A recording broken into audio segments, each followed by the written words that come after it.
Hello friends, कैसे हो आप सब। गुड मॉर्निंग सभी को। देखिए, 1 फरवरी को अपने देश का बजट भी आया और 2 फरवरी को आर्द्र भूमि दिवस भी था। तो उन सब विषयों के बारे में आज हम लोग चर्चा करेंगे। तो चलिए क्लास शुरू करते हैं। क्लास शुरू करने से पहले आपको बता दूं कि अगर आपको वीडियो अच्छी लगे तो प्लीज इसको लाइक और सब्सक्राइब कर लीजिएगा। और अगर आपको क्लास का पीडीएफ चाहिए तो आप मुझे टेलीग्राम चैनल पर फॉलो भी कर सकते हैं। ये मेरा टेलीग्राम चैनल का नाम है और ये वहां पर टेलीग्राम चैनल पर लोगो लगा हुआ है। अगर आपको सर्च करने में कोई भी दिक्कत आता है तो आप लोगो देख के ज्वाइन कर सकते हैं। आपको वहां पर क्लास के सारे पीडीएफ्स और जो जानकारियां होती हैं वो सब मिल जाएंगी। तो चलिए आज का क्लास शुरू करते हैं। आज का थॉट है, स्ट्रगल से कभी डरना नहीं चाहिए, क्योंकि ये भी एक कहानी है जो सक्सेसफुल होने के बाद सबको बतानी है। देखिए, अगर आप जीवन में कभी सक्सेसफुल होते हैं तो आपके पास भी कोई कहानी होनी चाहिए बताने के लिए। तो आपको अपने जो स्ट्रगल है, जो कठिन समय है, उससे डरना नहीं है, उससे भागना नहीं है, बल्कि उसका डट के मुकाबला करना है, ताकि आप आने वाले जो पीढ़ी है उनको अपने बारे में अगर कभी बताएं या आपकी कभी चर्चा हो तो वो इस कहानी को बताएं कि आपने कितना स्ट्रगल किया था अपनी लाइफ में। तो चलिए इसी विचार के साथ आज का क्लास शुरू करते हैं। तो आज पहले हम लोग बजट के बारे में जानेंगे। तो बजट का जो बेसिक है उसको हम लोग जान लेते हैं। ये एक वार्षिक एक डेटा होता है जो जारी किया जाता है और अब ये डिजिटल फॉर्म में जारी किया जाता है, यानी कि ये पेपरलेस बजट जारी किया जाता है।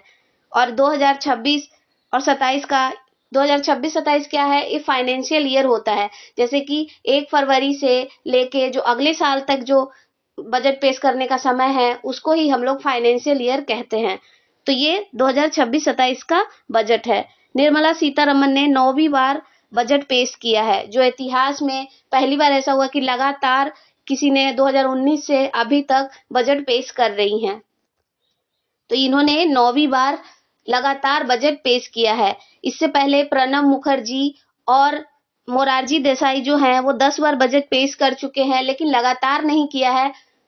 कभी कभी छोड़ छोड़ के भी पेश किया है, लेकिन निर्मला सीतारमन ने 9 बार लगातार 2019 से लगातार वो बजट पेश कर रही हैं और वो इतिहास में ऐसी पहली महिला बन गई हैं जिन्होंने 9 बार लगातार बजट को पेश किया है। इस बार का जो 2026 का उनका भाषण था, 2026 का जो उनका भाषण था वो था 85 मिनट का, यानी कि 1 घंटे 25 मिनट के कुछ लमसम इन्होंने भाषण दिया, यानी कि बताया हमारे जो फिजिकल से जो पिछले वर्ष का जो डेटा होता है और इस वर्ष का जो कार्य होता है सरकार का, वो हम लोगों को बताया जाता है। तो वो बताया गया। कर्तव्य भवन में पहला बजट तैयार किया गया है। जो दिल्ली में है कर्तव्य भवन, वहां पर ये पहला बजट तैयार किया गया अपने देश का। इतिहास में दूसरी बार रविवार को ये पेश किया गया। देखिए, पहली बार रविवार को 1999 में यशवंत सिन्हा ने पेश किया था। यशवंत सिन्हा ने पेश किया था 1999 में बजट को, जो रविवार को पेश किया गया था। ये मैंने सिर्फ एक बेसिक नॉलेज के लिए आपको यहाँ पर दे दिया है, ताकि कभी ऐसा नोवर नो कि कभी पूछ ले ऐसा क्वेश्चन, तो फिर एग्जामिनर का मूड का कोई ठिकाना नहीं है। तो हो सकता है कभी पूछ ले, तो इसीलिए मैंने यहाँ पर ये लगा दिया है, लिख दिया है कि यह जो रविवार को जो पेश किया गया है, इस बार का 1999 के बाद दूसरी बार ऐसा हुआ कि जब रविवार को बजट पेश किया गया है। इसमें 3 प्रमुख कर्तव्य को भी जोड़ा गया है, जैसे कि आर्थिक विकास, तेज और टिकाऊ, युवाओं की आकांक्षाएं, सबका साथ सबका विकास। इन 3 आधार पर इस बार का बजट पेश किया गया है, यानी कि 3 प्रमुख कर्तव्य इस बार जोड़ा गया है बजट में। बजट 2025-26 की और बात करें तो कुल बजट इस बार का जो टोटल बजट का जो पैसा अनुमानित किया गया, यानी आवंटित किया गया है, मतलब कि सारे विभागों को देने के बाद जो टोटल निवेश किया गया है इस बार बजट में, वो है 53.5 लाख करोड़ रुपए, जो पिछले साल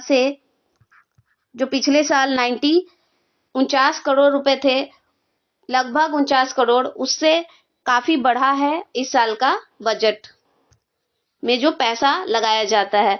तो राजकोषीय घाटा इस बार क्या है, राजकोषीय घाटा क्या होता है, जो एक वर्ष में सरकार के द्वारा खर्च किया जा रहा है और जो कर्ज के तौर पे लिया जा रहा है, लेकिन क्या हो रहा है कि देश में इनकम कम हो रहा है और कर्ज ज्यादा ले रहे हैं, तो उसी को ये घाटा बोलते हैं, यानी कि राजकोषीय घाटा है।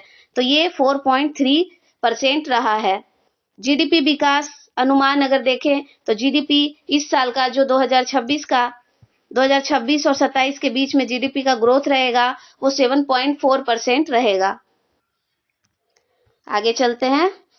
अब कुछ क्वेश्चन आंसर देख लेते हैं। वो मैंने बजट से रिलेटेड कुछ बेसिक जो बजट से जानकारी होनी चाहिए वो मैंने वहां पर लगाया था। तो अभी चलिए हम लोग क्वेश्चन आंसर को भी देख लेते हैं।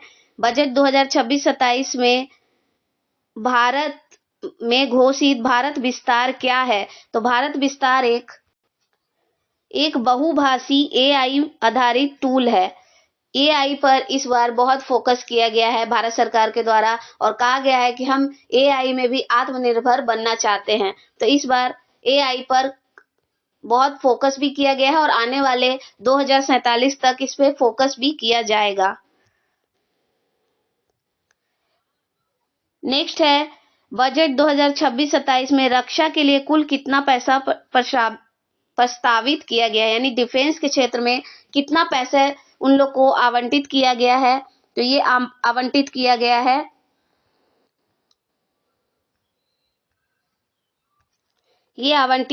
है 7,84678.28 करोड़ रुपए इस बार आवंटित किया गया है डिफेंस के क्षेत्र में, यानी कि डिफेंस में जो खर्च होगा इतना इस वर्ष के लिए दिया गया है।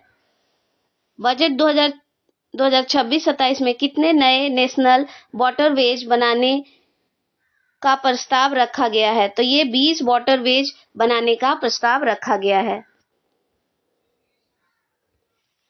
फाइनेंशियल ईयर 2026-27 के लिए भारत सरकार द्वारा एक्सपेंडिचर जो है ये कितना रखा गया है? तो ये अभी मैंने आपको बताया कि 53.5 लाख करोड़ रुपए इस बार टोटल खर्च रखा गया है। सेल्फ रिलायंट इंडिया फंड आत्मनिर्भर फंड की स्थापना कब की गई थी? तो ये 2021 में बनाया गया था।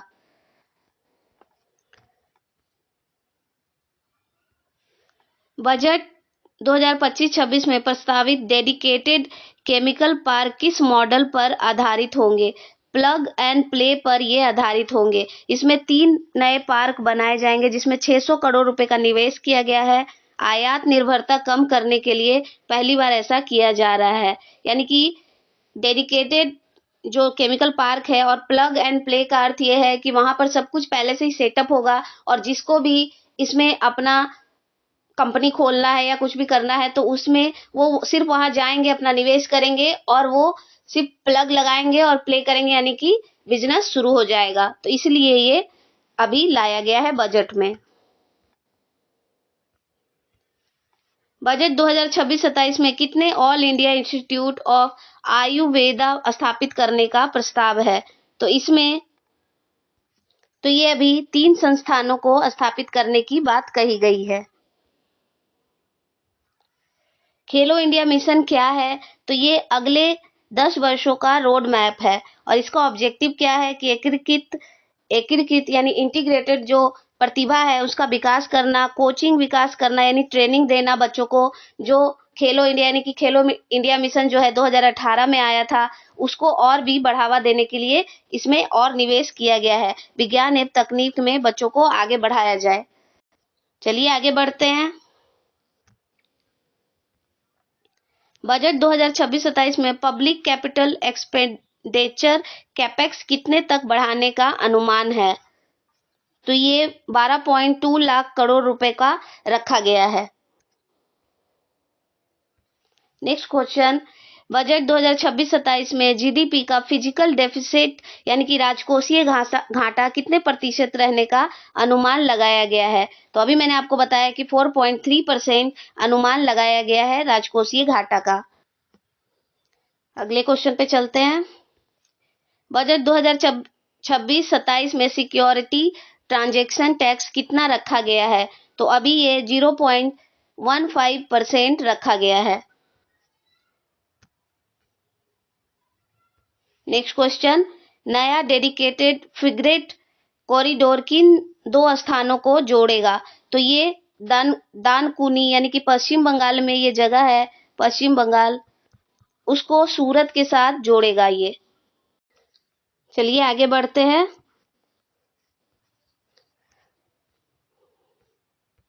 नेक्स्ट क्वेश्चन, तटीय कार्गो प्रमोशन स्कीम के तहत हिस्सेदारी 2047 तक कितनी बढ़ा दी जाएगी? तो ये 6 से 12% तक बढ़ा दी जाएगी। नेक्स्ट क्वेश्चन देखते हैं। Next question, India semiconductor mission 2.0 का मुख्य उद्देश्य क्या है? तो ये सेमीकंडक्टर के ग्रोथ को बढ़ाना, यानी कि अपने देश में जो सेमीकंडक्टर जो चिप होते हैं, जो हम लोग बाहर से आयात करके लाते हैं, तो वो अब हम लोग अपने आत्मनिर्भर भारत के तहत ही अपने देश में ही बनाए, इसीलिए इसको अभी बजट में इसके ऊपर बात की गई। कंटेंट क्रिएटर लैब कितने सेकेंडरी स्कूलों में और कॉलेजों में खोला जाएगा? तो ये 15,000 स्कूलों में और 500 कॉलेजों में स्थापित किया जाएगा, ताकि बच्चों को सिखाया जा सके कि कैसे यूट्यूब पे, फेसबुक पे कैसे कंटेंट क्रिएट किया जाता है, यानी कि जो भी सोशल मीडिया साइट है वहां पे बच्चों को अब स्कूल में ही सिखाया जाएगा कि जो कंटेंट है वो उसको कैसे क्रिएट करें, कैसे गेमिंग है तो उन सब में कैसे अपना करियर बनाए, अपना फ्यूचर बनाए, तो उन सब के बारे में स्कूल में ही और कॉलेजों में ही अब पढ़ाया जाएगा एक विषय के तौर पे। चलिए आगे बढ़ते हैं। Special assistant to state of capital investment scheme के तहत राज्यों को कितना सहायता राशि दी जाएगी? तो ये कितनी दी जाएगी? 0.2 लाख यानी कि 2.0 लाख करोड़ रुपए ये दी जाएगी राज्यों को सहायता के रूप में। ऐसा देख सकते हैं कि राज्य अगर कोई इंफ्रास्ट्रक्चर बना रहे हैं तो उनको एक सहायता के तौर पे ये जो राशि है वो दी जाएगी, ताकि वो अपने राज्य में और भी अच्छे से बेहतर ढंग से डेवलपमेंट कर सके। Carbon capture utilization and storage scheme CCUS scheme जो है, इसका आउटले कितना रहेगा, कितना रखा गया है? तो कितना रखा गया है? 20,000 करोड़ रुपए इसका आउटले रखा गया है। बजट 2025-26 में कौन सा हाई स्पीड रेल कॉरिडोर को प्रस्ताव में लाया गया है? तो ये लाया गया है दिल्ली से वाराणसी कॉरिडोर को बनाया जाएगा। इसमें दिल्ली से वाराणसी कॉरिडोर, मुंबई से पुणे, हैदराबाद से बेंगलुरु, ये सारे इसमें सेवन कॉरिडोर जो है वो बनाए जाएंगे। और इसमें दिल्ली से वाराणसी, मुंबई से पुणे, हैदराबाद से बेंगलुरु, ये जो अभी नाम घोषित किए गए हैं उसको मैं बता रही हूँ। तो ये 7 कॉरिडोर में से कुछ नाम है, तो इसमें आंसर क्या होगा? दिल्ली से वाराणसी। चलिए नेक्स्ट क्वेश्चन पे चलते हैं। बजट 2026-27 के अनुसार डेब्ट टू जीडीपी रेशियो कितना अनुमान लगाया गया है? तो ये अनुमान लगाया गया है 55.6% का अनुमान लगाया गया है। महात्मा गांधी ग्राम स्वराज योजना को किस मिशन के तहत जोड़ दिया गया है? तो किस मिशन में तो जोड़ दिया गया है? तो समर्थ 2.0 मिशन में इसको जोड़ दिया गया है।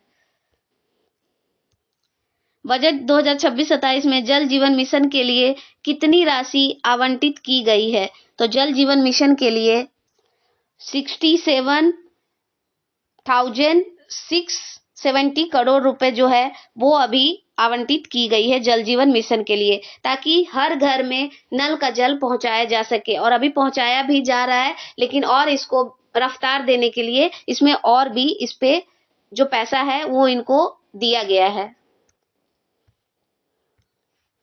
बजट 2026-27 में विकसित भारत गारंटी फॉर रोजगार और आजीविका मिशन ग्रामीण, यानी कि हम मनरेगा की बात कर रहे हैं, मनरेगा जिसका अब नाम बदल के VVBG राम जी के लिए ये कर दिया गया है, इसका नया नाम है। इसमें कितना पैसा दिया गया है? तो इसमें 95,992 करोड़ रुपए अभी इसको आवंटित की गई है, ताकि इसमें और भी रोजगार का जो सृजन है वो किया जा सके। पहले 120 दिन का जो रोजगार दिया जाता था, अब जब इसका नाम चेंज किया गया तो अब इसमें 125 दिन का काम दिया जाता है।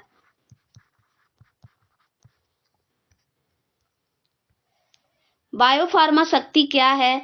तो ये एक बायोफार्मा मैन्युफैक्चरिंग योजना है, जिससे जो आयुर्वेदिक जो दवाइयाँ हैं, उन सबको बढ़ावा दिया जा सके और हम विश्व में दवाइयाँ उत्पादन करने में अग्रणी देश बन पाएँ और इसमें 10,000 करोड़ रुपए का निवेश भी किया गया है। यानी कि इस विभाग को इतना पैसा एलोकेट किया गया है ताकि वो इसको बनाने में, इसका संचालन के लिए पैसे खर्च कर सके। सेल्फ हेल्प एंटरप्रेन्योर यानी कि सी मार्ट्स क्या है? तो ये सभी है, यानी कि ग्रामीण महिलाओं को वित्तीय सशक्तिकरण भी देता है। महिलाओं को सशक्त करना लखपति दीदी पर आधारित है। ग्रामीण महिलाओं के हुनर को बाजार से जोड़ना इसका प्रमुख लक्ष्य है। तो ये सभी हो जाएंगे, यानी कि इसमें सारे आंसर सही है। बजट 2026-27 में पीएम सेतु स्कीम को कितना पैसा आवंटित किया गया है? तो ये 6,141 करोड़ रुपए आवंटित किया गया है।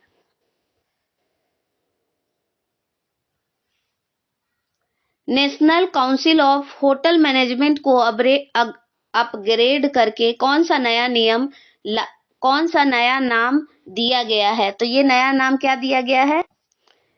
नया नाम इसको दिया गया है नेशनल इंस्टीट्यूट ऑफ हॉस्पिटैलिटी। इसको नया नाम दिया गया है, यानी कि शॉर्ट में इसको याद रखिए NIH। बजट 2026-27 में 8वां नेशनल इंस्टीट्यूट ऑफ डिजाइन किस क्षेत्र में स्थापित किया जाएगा? तो ये पूर्वी क्षेत्र में, यानी कि भारत का जो पूर्वी क्षेत्र है उसमें इसको स्थापित किया जाएगा। तो कुछ और इम्पोर्टेंट फैक्ट्स जो हैं वो मैंने यहाँ लगाया है, तो देख लीजिए। हरित ऊर्जा और ऊर्जा सुरक्षा, इसको बढ़ावा देना, कार्बन कैप्चर को बढ़ावा देना, इसमें 5 वर्षों में 2,000 करोड़ का निवेश किया जाएगा। कार्बन कैप्चर उपयोग और भंडारण प्रौद्योगिकी का समर्थन करता है। देखिए, हर स्टेटमेंट पे क्वेश्चन बनाना इतना आसान नहीं है, तो मैंने जो स्टेटमेंट और भी हैं उन सबको यहाँ मैंने इकट्ठा रख दिया है ताकि आप लोग देख सकें और एग्जामिनेशन में अगर क्वेश्चन बने तो आप लोग आंसर कर पाएं। परमाणु ऊर्जा की बात करें तो एक परमाणु ऊर्जा मिशन का शुभारंभ किया जाएगा। छोटे जो मॉड्यूलर रिएक्टर हैं उस पर भी ध्यान केंद्रित किया जाएगा और इसका लक्ष्य है कि 2033 तक 5 स्वदेशी रूप से विकसित छोटे मॉड्यूलर रिएक्टर बनाए जाएंगे।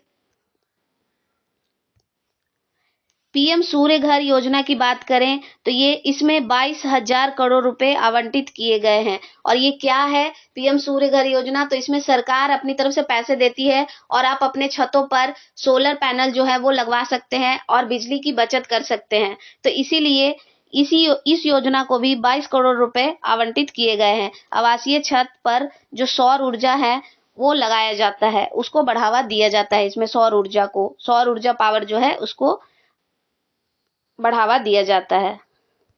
इस बार पंचायत को जो आवंटन किया गया है वो भी दुगना किया गया है, यानी कि 4.35 लाख करोड़ इस बार इसमें आवंटित किया गया है। केंद्रीय बजट 2026-27 शिक्षा और युवा शक्ति पर फोकस करता है, यानी कि इस बार जो शिक्षा, युवा शक्ति, AI, डिजिटलकरण, ये सब पर फोकस किया गया है। इस बार का जो बजट पेश किया गया है, शिक्षा बजट में बढ़ोतरी हुआ है। शिक्षा मंत्रालय को 1.39 लाख करोड़ रुपए का आवंटन किया गया है। पिछले वर्ष के यानी कि 2025-26 का अगर देखें फाइनेंशियल ईयर के हिसाब से तो 8.27% की बढ़ोतरी इस बार की गई है। स्कूली शिक्षा को 83,561 करोड़ रुपए आवंटित की गई है। उच्च शिक्षा में देखा जाए तो 55,724 करोड़ रुपए जो है वो आवंटित किए गए हैं शिक्षा विभाग को। मोटा मोटी आप याद रखिए 1.39 लाख रुपए अभी शिक्षा विभाग को आवंटित किया गया है। AVGC क्रिएटिव इकोनॉमिक सेक्टर को अगर देखें तो इसमें कंटेंट क्रिएटर जो अभी मैंने आपको बताया इसमें स्थापित किए जाएंगे। इसमें स्कूलों में 15,000 स्कूलों में ये स्थापित किया जाएगा और 500 कॉलेजों में animation, visual effects, gaming, comics, इन सब को बढ़ावा दिया जाएगा। यानी कि जो सोशल मीडिया पे जो कंटेंट क्रिएटर होते हैं उनको अब स्कूल और कॉलेजों में ही सिखाया जाएगा और उनको बताया जाएगा कि कैसे इस फील्ड में अपना करियर बना सकते हैं। नेशनल इंस्टीट्यूट ऑफ डिजाइन के बारे में देखें, जो मैंने आपको बताया, तो भारत में प्रमुख डिजाइन शिक्षा संस्थान खोले जाएंगे। उद्योग और आंतरिक व्यापार संवर्धन विभाग के औद्योगिक संचार और कपड़ा डिजाइन पर यह आधारित होगा। इलेक्ट्रॉनिक्स कंपोनेंट्स मैन्युफैक्चरिंग स्कीम के लिए भी खर्च बढ़ाकर 40,000 करोड़ रुपए कर दिया गया है। इंडिया सेमीकंडक्टर मिशन, इसको जरूर से याद रखिए क्योंकि ये इम्पोर्टेंट है। तो 2.0 लॉन्च किया गया है इसमें। अभी मैंने आपको बताया बायो फार्मा क्या है, तो इसमें 10,000 करोड़ का अभी इसमें आवंटित किया गया है इस विभाग को। रेयर अर्थ कॉरिडोर इन जगहों पर बनाए जाएंगे, यानी उड़ीसा, केरल, आंध्र प्रदेश में जो रेयर अर्थ मेटल होते हैं उसके लिए यहाँ पर सेंटर बनाए जाएंगे ताकि रेयर अर्थ मेटल जो है इनकी खोज की जा सके।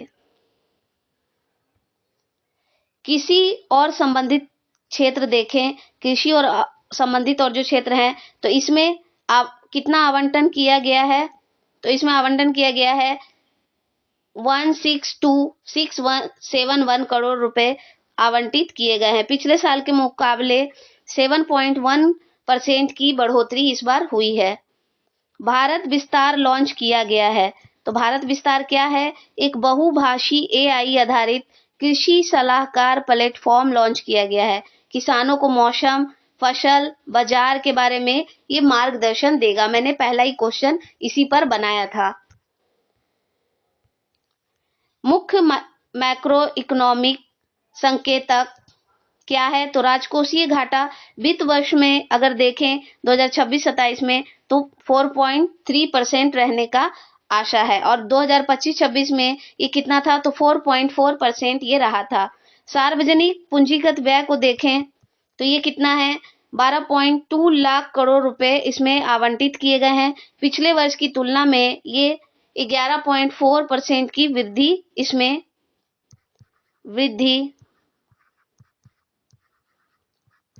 वृद्धि दर्ज की गई है।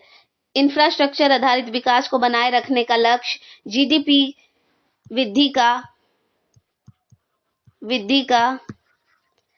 वृद्धि का लगभग 7% अनुमानित किया गया है। ग्लोबल सॉफ्ट पावर इंडेक्स 2026 में भारत की रैंक कितनी है? तो यहाँ से हम लोग अब करंट अफेयर्स के क्वेश्चन देखेंगे क्योंकि बजट भी इम्पोर्टेंस था और मैं एक फरवरी को इसको कवर नहीं कर पाई थी, तो इसलिए मैंने इसको करंट अफेयर के साथ ही कवर कर लिया। तो आप लोग उसको अच्छे से देख लीजिएगा, उसको डाउनलोड करके PDF डाउनलोड करके अच्छे से और पढ़ लीजिएगा। ग्लोबल सॉफ्ट पावर इंडेक्स 2026 में भारत की रैंक कितनी है? तो इसमें भारत की रैंक 32वीं रैंक पे रही है भारत। और इस रैंक में पहले नंबर पे कौन है? तो फर्स्ट पे है USA। और इसमें दूसरे पे कौन है? तो चीन इसमें दूसरे स्थान पर है और भारत जो इसमें है 32वें रैंक पे स्थित है। इसमें स्कोर भी दिया जाता है, तो USA को कितना स्कोर दिया गया है? तो USA को 100 में से 75 स्कोर दिया गया है। और चीन जो है दूसरे नंबर पे रहा है। भारत को कितना स्कोर दिया गया है? तो भारत को 48.0 दिया गया है। कितने में से? आउट ऑफ 100 में से स्कोर दिया गया है।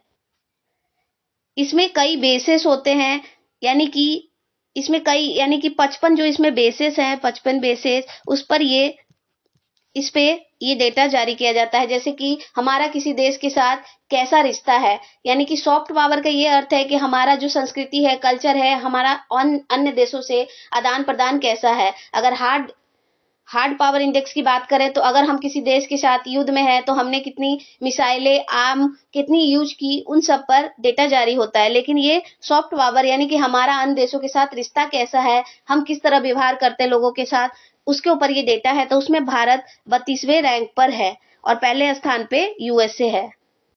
और ये डेटा 193 देशों का डेटा जारी किया गया था। चलिए आगे बढ़ते हैं। हाल ही में किस देश ने अपनी पहली स्वदेशी पनडुब्बी नरवाल का अंडर वाटर ट्रायल किया है? तो ये ताइवान के द्वारा अभी किया गया है, ताइवान के द्वारा।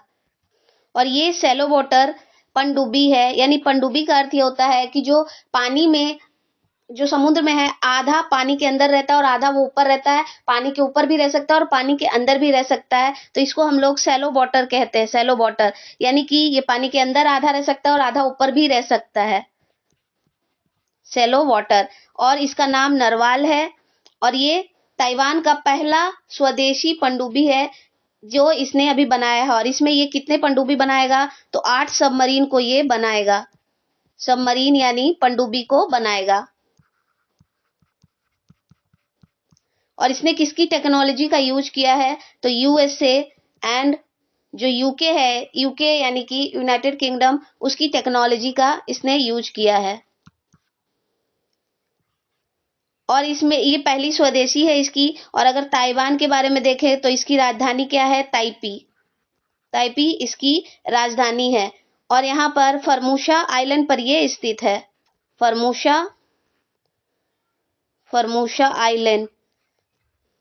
आइलैंड पर ये स्थित है। और ताइवान और फिलीपींस के बीच लक्जन स्ट्रेट है। लक्जन स्ट्रेट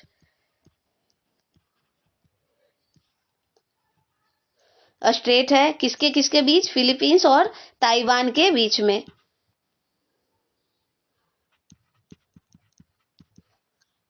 और ये किस तट से लॉन्च किया है, तो इसने काओ सुंग जो तट है वहां से, यानी कि कोस्ट है, वहां से इसने लॉन्च किया है। तो जगह का नाम भी याद रखिएगा, एग्जाम्स में जगह के नाम पूछे जाते हैं। चलिए आगे बढ़ते हैं। महाराष्ट्र की पहली महिला उप मुख्यमंत्री के तौर पर किन्होंने शपथ ली है, तो ये सुनेत्रा पवार ने अभी शपथ लिया है। तो ये कौन है, तो ये अजीत पवार की पत्नी है, जिनका अभी एक विमान दुर्घटना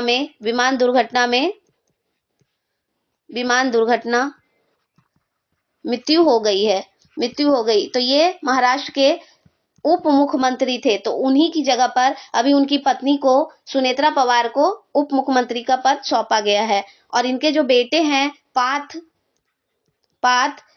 देखिए ये सुनेत्रा पवार हैं, ये राज्यसभा की सदस्य हैं। तो जब ये किसी राज्य की उप मुख्यमंत्री बन रही हैं, तो ये राज्यसभा का पद त्यागेंगी और उसके बाद विधानसभा का पद ये लेंगी। तो वहां पर विधानसभा में जब ये सदस्यता लेंगी, तो वहां पर जब राज्यसभा का जो सीट खाली होगा, वहां पर इनका बेटा है, वहां पर इनको नियुक्त किया जाएगा, यानी कि इनको उसकी सदस्यता दी जाएगी।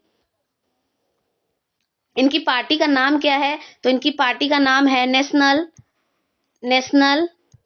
National Congress party. इनकी पार्टी का नाम है, यानी कि एनसीपी इनके पार्टी का नाम है।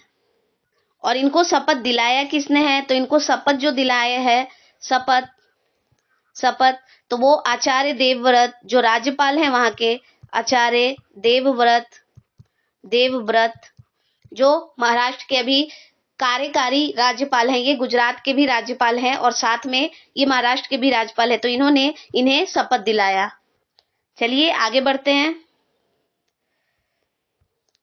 हाल ही में किन 2 राज्यों के जगह को रामसर साइट का दर्जा दिया गया है, तो देखिए ये गुजरात और यूपी के जो जगह है उसको अभी रामसर साइट का दर्जा 2 फरवरी को दिया गया है। यूपी की जो जगह है उसका नाम है पटना वाइल्ड लाइफ सेंचुरी, माफ करिएगा, पटना वर्ड सेंचुरी, यानी कि ये पश्चिम बिहार है।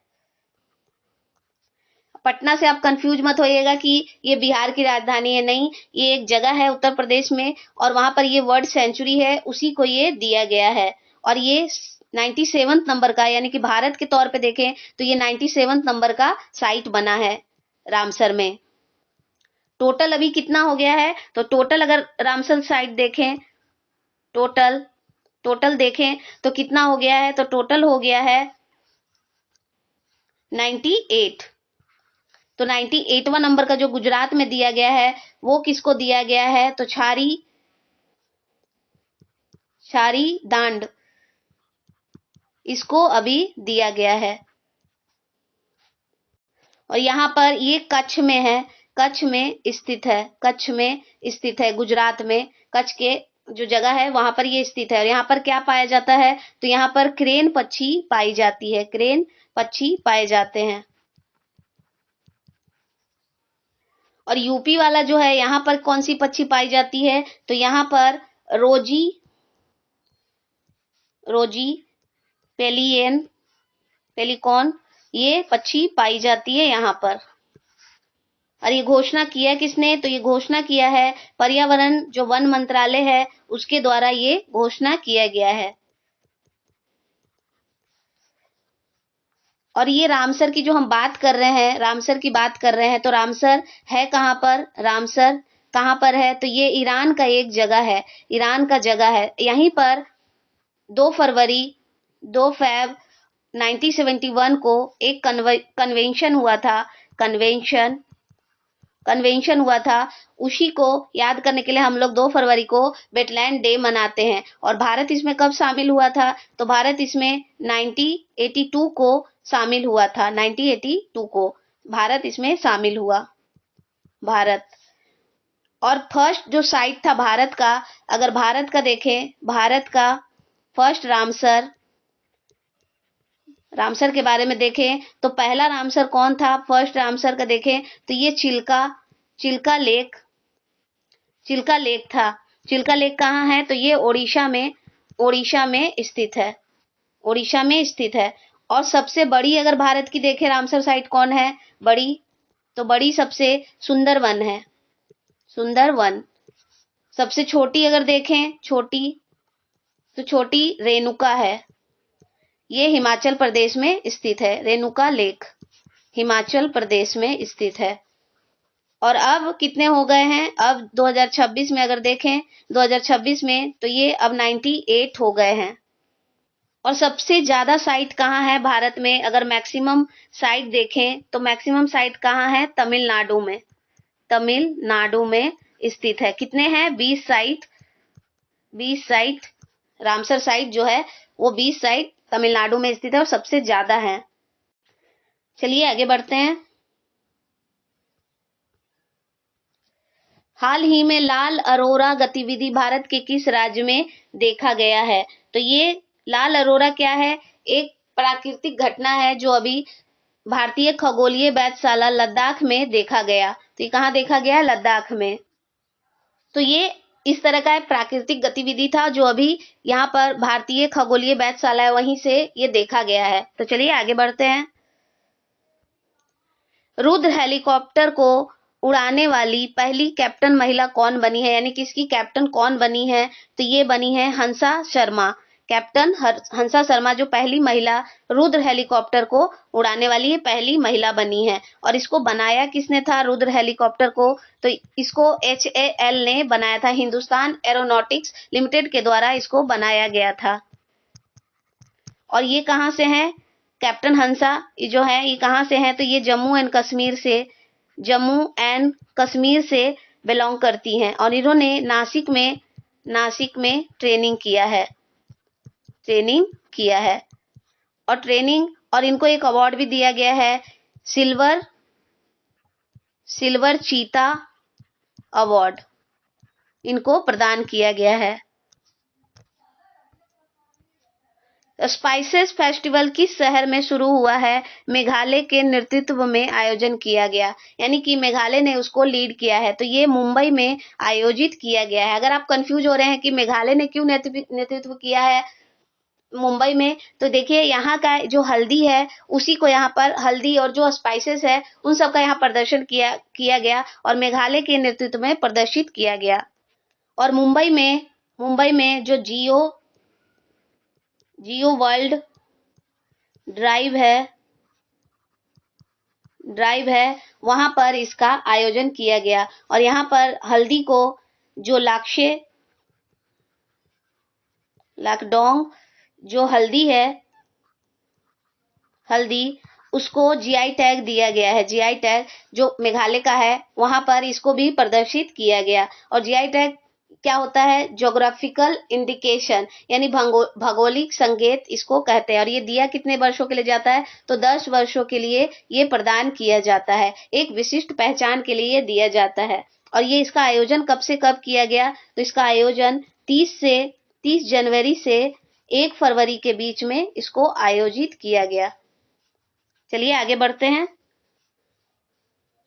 ऑस्ट्रेलियन ओपन 2026 पुरुष एकल में किसने जीता है, तो देखिए ऑस्ट्रेलियन ओपन जो ग्रैंड स्लैम के एक मतलब कि ग्रैंड स्लैम में 4 खेल आते हैं, तो उसमें ऑस्ट्रेलियन ओपन जो है जनवरी में आयोजित किया जाता है। तो ये जनवरी वाला किसने जीता है, तो ये कार्लोस अल्कराज जो है इन्होंने जीता है। और ये कहाँ से हैं, तो ये स्पेन के ये खिलाड़ी हैं। और ये खेल कौन सा है, तो ये खेल है टेनिस का ये खेल है। और इन्होंने कार्लोस अल्कराज ने इसको जीता है।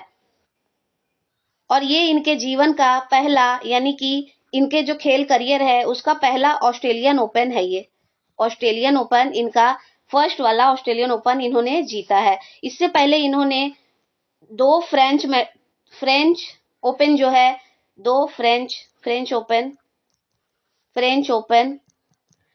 ओपन इन्होंने 2 बार जीता हुआ है। कब कब, तो ये 2024 में और 2025 में इन्होंने जीता था। उसके बाद इन्होंने विंबलडन जो है ये भी इन्होंने 2 बार जीता है। तो कब कब जीता है, 2023 में और 2024 में इन्होंने जीता है। और यूएस ओपन देखें, यूएस ओपन तो ये 2022 में और 2025 में इन्होंने जीता था, इनके द्वारा जीता गया था। देखिए इन्होंने कैसे जीत किया, कौन से सेट से, यानी कि जो टेनिस होता है तो आजकल ये क्वेश्चन भी बन जाता है कि कितने सेट से इन्होंने जीता, तो 2-6, 6-2, 6-3, 7-5 के जो सेट है इससे इन्होंने जीत हासिल की। और हराया किसको, तो हराया उन्हीं को जिन्होंने नोवाक जोकोविक इनको इन्होंने हराया, जो अभी ऑस्ट्रेलियन ओपन में सबसे ज्यादा मैच खेलने वाले यानी कि जो टेनिस का खेल है उसमें 400 खेल खेलने वाले ये खिलाड़ी बने थे। तो ये पहले खिलाड़ी बने थे, तो उन्हीं को इन्होंने हराया।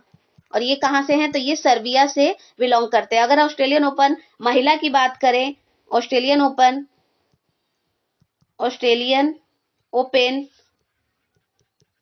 2026 में महिला की बात करें तो महिला में किसने जीता है, तो एलेना रिवाकिना ने जीता है। ये जीता है। इन्होंने किसको हराया, तो इन्होंने हराया है एरिना शेवलेंका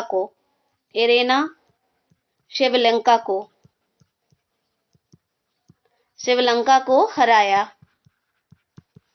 और ये कहां से हैं, तो ये कजाकिस्तान की खिलाड़ी हैं।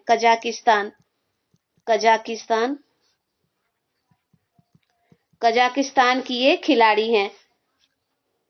और ये इनके करियर का पहला ऑस्ट्रेलियन ओपन है, फर्स्ट ऑस्ट्रेलियन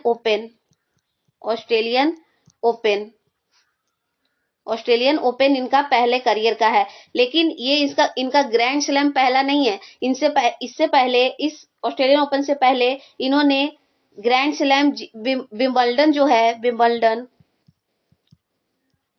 2022 ये इन्होंने जीता है। लेकिन ऑस्ट्रेलियन ओपन इन्होंने पहली बार जीता है। एरेना शेवलेंका कहां से हैं, तो ये यूएसए से बिलोंग करती हैं। और ये एलेना रिवाकिना जो है ये कजाकिस्तान से है। देखिए ग्रैंड स्लैम जो होता है 4 होता है, एक होता है ऑस्ट्रेलियन ओपन, फिर फ्रेंच ओपन, फिर विंबलडन और फिर उसके बाद यूएस ओपन होता है। इन चारों को मिला के ही ग्रैंड स्लैम कहते हैं। तो ये अभी ऑस्ट्रेलियन ओपन का आयोजन हुआ था, उसी में ये दोनों विजेताएं हैं, यानी कि एकल कैटेगरी में जो जीते हैं वो ये दोनों जीते थे। तो चलिए आगे बढ़ते हैं। नेक्स्ट है 39वां सूरजकुंड आत्मनिर्भर शिल्प मेला फरीदाबाद में शुरू हुआ। यह किस राज्य में मनाया जाता है, तो देखिए 39वां जो एडिशन है सूरजकुंड मेला का, तो ये हरियाणा राज्य में मनाया जाता है। और ये मेला क्या है, तो ये आर्ट एंड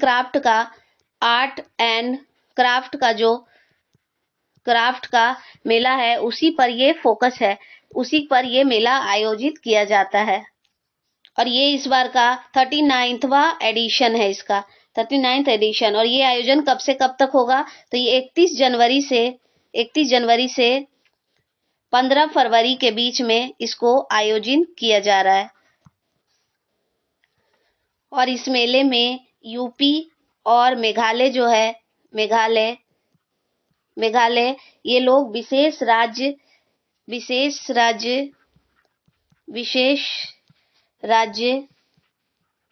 के तौर पे प्रदर्शन और शिल्प में संस्कृति और विरासत के प्रदर्शन को भाग ले रहे हैं लोग। और ये जो मेला है ये क्यों किया जाता है, ताकि दिल्ली के जो निकट क्षेत्र है उसको आत्मनिर्भरता, ग्रामीण शिल्प, लोक प्रदर्शन, पारंपरिक व्यंजन, वैश्विक सांस्कृतिक आदान प्रदान को बढ़ावा दिया जा सके। चलिए आगे बढ़ते हैं। वर्ल्ड वेटलैंड दिवस किस दिन मनाया जाता है, तो ये 2 फरवरी को मनाया जाता है। अभी मैंने आपको बताया कि 2 फरवरी 1971 को एक कन्वेंशन हुआ था, उसी को याद करने के लिए ये दिन मनाया जाता है।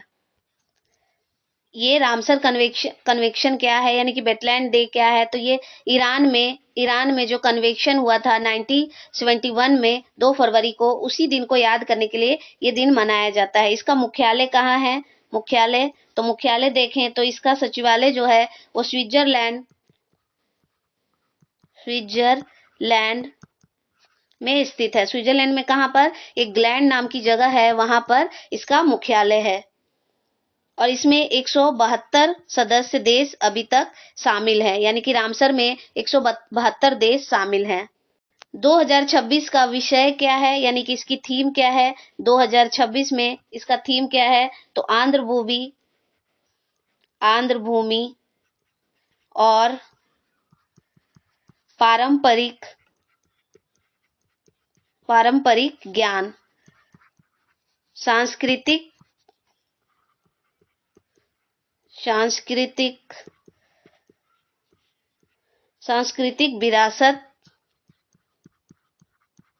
विरासत का उत्सव, ये इस बार का थीम है। और अभी मैंने आपको बताया कि भारत में अब 98 साइट हो गए हैं रामसर के। तो चलिए आगे बढ़ते हैं। किस राज्य में देश का पहला डॉक्टर बाबा साहेब अम्बेडकर अभिव्यक्ता प्रशिक्षण एवं अनुसंधान केंद्र का उद्घाटन किया गया है, तो ये महाराष्ट्र राज्य के द्वारा किया गया है। और यहाँ के जो सीएम यानी कि मुख्यमंत्री, उन्होंने इसका उद्घाटन किया। तो सीएम कौन है, देवेंद्र फडणवीस यहाँ के सीएम हैं। इनके द्वारा ही ये अभी लॉन्च किया गया। और ये भारत का पहला ऐसा कोई संस्थान है जिसको महाराष्ट्र में लॉन्च किया गया। महाराष्ट्र और गोवा का जो बार काउंसिल उसके द्वारा ये स्थापित किया गया। और ये कहाँ किया गया, तो ये मुंबई के तालोजा जगह है, तालोजा एक जगह है, वहां पर इसको उद्घाटन किया गया। और यहाँ पर जो अजीत पवार, जिनके अभी हाल में निधन हो गई, उनको भी एक श्रद्धांजलि दी गई। आंध्र प्रदेश के मुख्यमंत्री कौन हैं जिन्होंने हाल ही में महिलाओं को 5,555 ई साइकिल वितरित कर गिनीज वर्ल्ड रिकॉर्ड बनाया है, तो ये हैं चंद्रबाबू नायडू, आंध्र प्रदेश के मुख्यमंत्री हैं। यहाँ के डिप्टी सीएम कौन है, तो वो हैं पवन कल्याण। और ये 24 घंटे यानी एक दिन में ही इतने सारे साइकिल को वितरित करने वाले पहले ऐसे मुख्यमंत्री बन गए, इसीलिए ये वर्ल्ड रिकॉर्ड भी हो गया। उन्होंने कहा कि ई साइकिल में प्रति माह 1,1500 से रुपए की बचत होगी और हरित परिवहन को भी बढ़ावा मिलेगा। और महिला सशक्तिकरण, यानी महिलाओं को आत्मविश्वास भी बढ़ेगा इससे। आत्मविश्वास आत्मविश्वास बढ़ेगा। और ये सौर पावर से, सौर जो ऊर्जा है, सौर ऊर्जा से इसको चार्ज भी किया जा सकता है। सौर ऊर्जा इससे चार्ज इसको किया जा सकता है।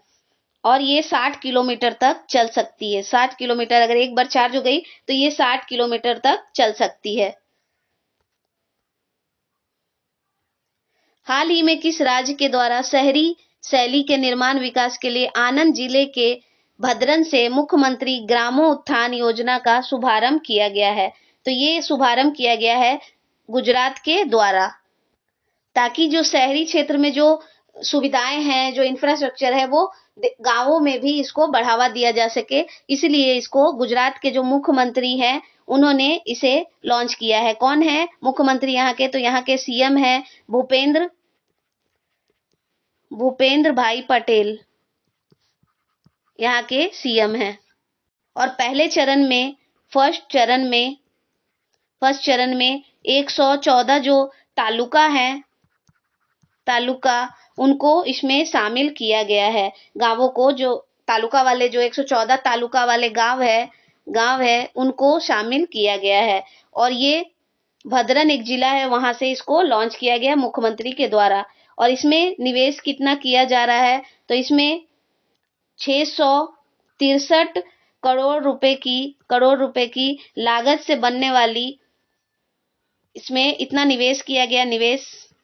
निवेश बनने वाली जो 2666 ग्राम है, पंचायत है, जो तलाटी है, आवास है, उन सब का निर्माण इसमें किया जाएगा।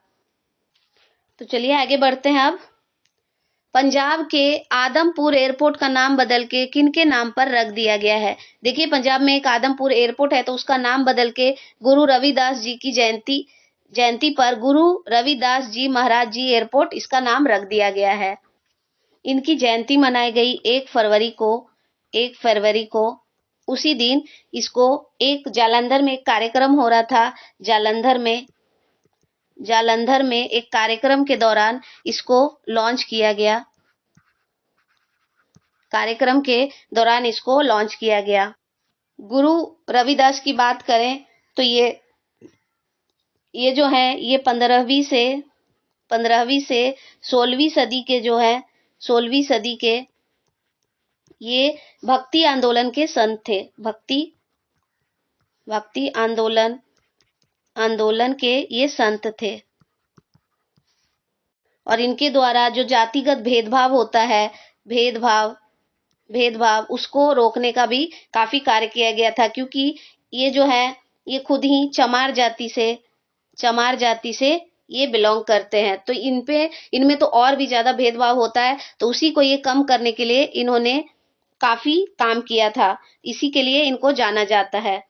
उनकी शिक्षा और गरिमा जो है, समावेशी समाज के लिए एक आदर्श रूप है। इसीलिए इसका अभी जो नाम है वो चेंज कर दिया गया है। आदमपुर एयरपोर्ट का नाम बदल के अब श्री रविदास गुरुदेव कर दिया गया है।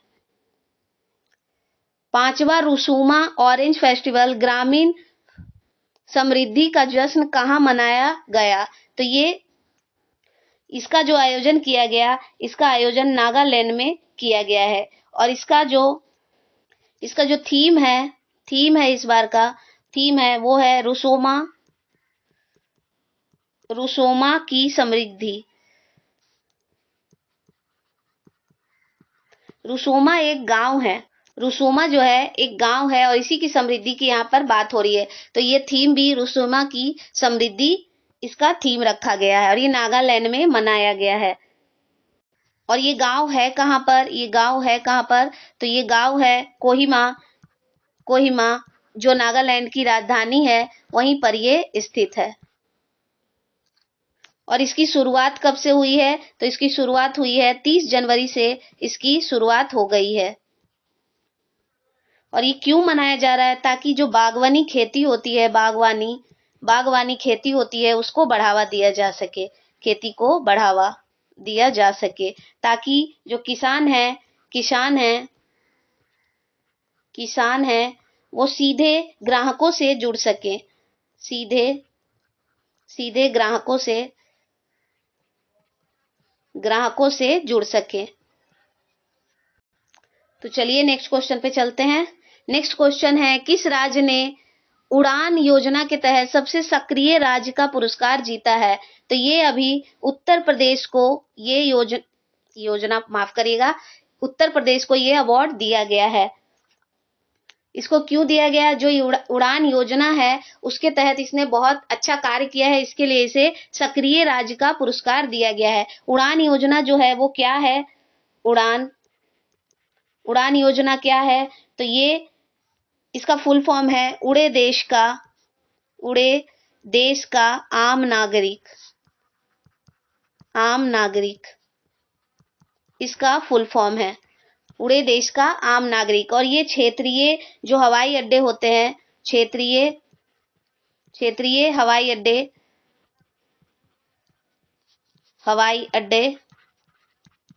अड्डे उनको निर्माण करने के लिए और सस्ता हवाई सेवा जो है उसको सस्ता हवाई जो यात्रा उसको बढ़ावा देने के लिए इसको लॉन्च किया गया था। इसको लॉन्च कब किया गया था? तो 2015 में इसको लॉन्च किया गया था। माफ करिएगा, 2015 नहीं, 2016 में इसको लॉन्च किया गया था। जहां पर क्षेत्रीय हवाई अड्डे किसी और राज्य से कनेक्ट नहीं है, उसको कनेक्ट करने के लिए, यानी बेसिकली इसको कनेक्टिविटी यानी कि एक दूसरे को जोड़ने के लिए इसको लॉन्च किया गया था। और कब किसने किया था? तो मोदी जी ने इसको 2016 में मोदी जी ने इसको लॉन्च किया था। और ये अभी क्षेत्रीय जो हवाई कनेक्टिविटी है उसके लिए अभी यूपी को अवार्ड दिया गया है, यानी कि उत्तर प्रदेश को अवार्ड दिया गया, उनको सम्मानित किया गया है।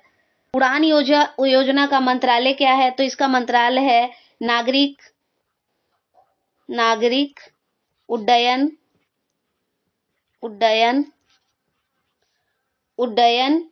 मंत्रालय।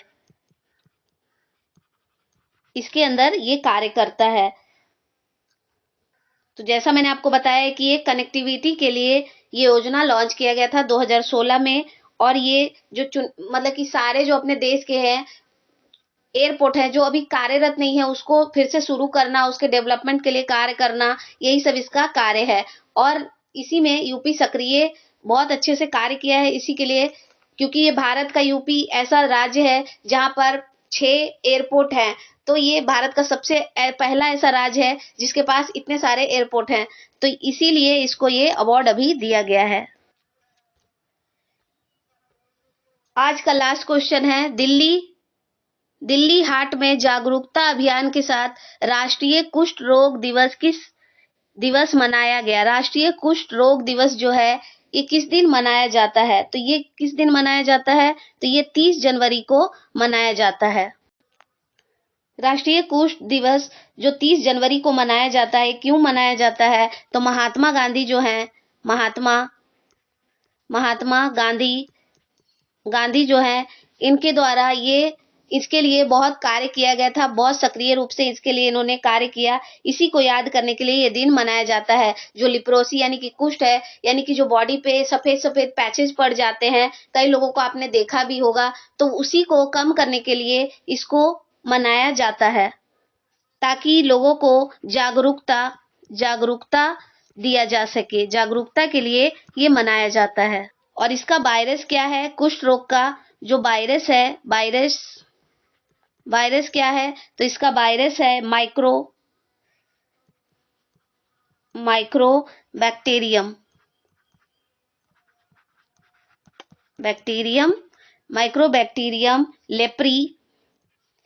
लेप्री इसका वायरस है। इसी के कारण ये फैलता है और ये बहुत पुराना संक्रामक